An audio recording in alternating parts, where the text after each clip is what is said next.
Assalamualaikum warahmatullahi wabarakatuh. Saya Zahira binti Muhammad Jabang, pelajar ijazah sarjana muda Pendidikan Matematik dengan Kepujian bernombor matriks D20191088537. Hari ini saya ingin membincangkan satu topik menarik berkaitan dengan SDGs. Apakah itu SDGs?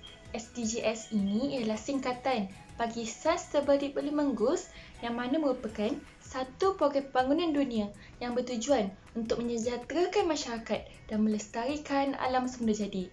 SDGs ini telah dipersetujui oleh ketua-ketua negara dan seluruh masyarakat antarabangsa pada tanggal 25 September 2015 di Persidangan Agung Pertubuhan Bangsa-Bangsa Bersatu PBB. SDGs ini merupakan kesinambungan terhadap agenda pembangunan selepas berakhirnya Millennium Development Goals MDGs pada tahun 2015. Berikutan dengan itu, SDGs ini diperluaskan lagi kepada 17 matlamat dan 169 sasaran untuk meneruskan Agenda 2030 bagi mencapai keseimbangan meliputi 3 dimensi pembangunan mampan utama iaitu sosial, ekonomi dan alam sekitar. Dalam bincangan ini, saya ingin memfokuskan satu daripada 17 matlamat yang terkandung dalam SDGs iaitu SDG 1 yang merujuk kepada no poverty atau dalam erti kata lain, tiada kemiskinan. Secara umumnya, SDG 1 ini bertujuan untuk menamatkan segala kemiskinan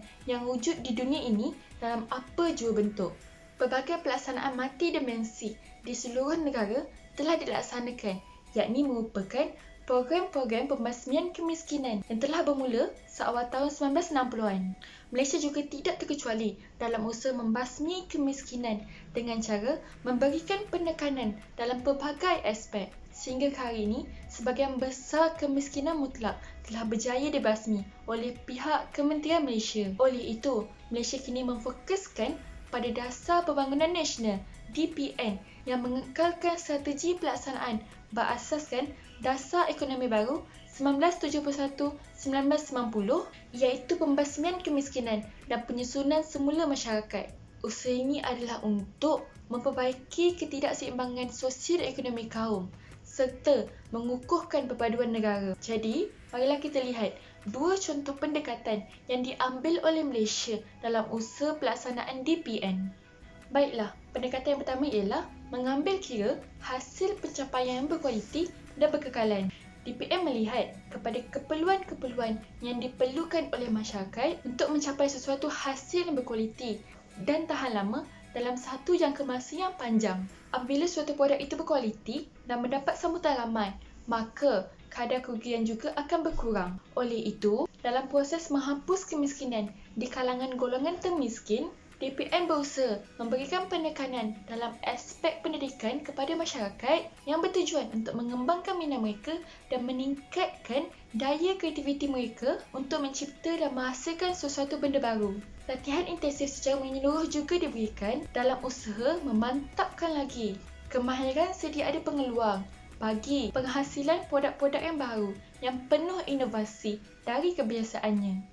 Bantuan dari segi keuangan, tempat perniagaan dan peralatan-peralatan moden yang mampu membantu mutu pengeluaran produk baru juga turut diberikan. Jelaslah, Dasar Pembangunan Nasional ini berusaha keras dalam membasmi kemiskinan di Malaysia yang mana mendukung SDGs menjadikan negara tanpa kemiskinan seawal tahun 2045.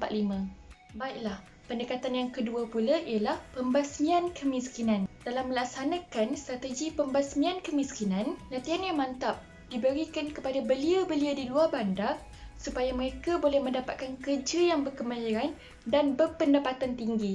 Pemberian subsidi dan sokongan pula hanya diberikan kepada golongan penanam padi dan nelayan sahaja untuk mempertingkatkan lagi produktiviti pengeluaran mereka. Program-program seperti pendidikan, latihan, kesihatan, jalan-jalan luar bandar, pengangkutan, perumahan serta bekalan air dan elektrik juga akan lebih ditumpukan.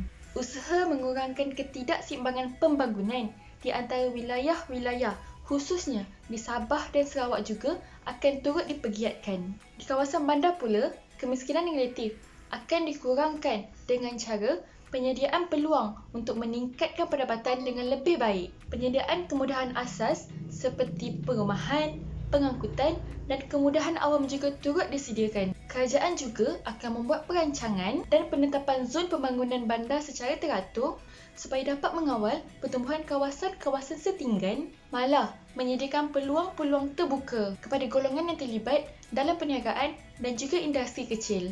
Maka, jelaslah usaha keras kerajaan dalam membasmi kemiskinan tidak kira di kawasan bandar maupun luar bandar untuk mencapai kadar sifar kemiskinan berdasarkan dasar yang dilaksanakan.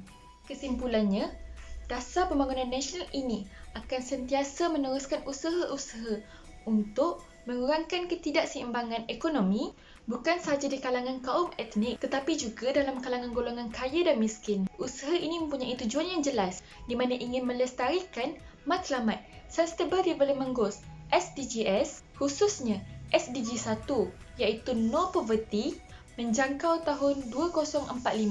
Oleh itu, saya berharap penjelasan saya berkaitan dua pendekatan DPN itu mampu membuka mata orang ramai betapa gigihnya usaha pihak kerajaan dalam membasmi kemiskinan di negara ini. Saya juga ingin menyeru orang ramai supaya turut bersama-sama membantu golongan yang serba kekurangan kerana kita semua tinggal di atas bumi yang sama yakni Malaysia. Sesungguhnya, ketidakseimbangan ekonomi dan kadar kemiskinan ini dapat dikurangkan dalam mencapai keadilan sosial dan memperkukuhkan perpaduan rakyat Malaysia di negara tercinta ini. Sekian sahaja daripada saya. Wabillahi taufiq wal hidayah. Wassalamualaikum warahmatullahi wabarakatuh.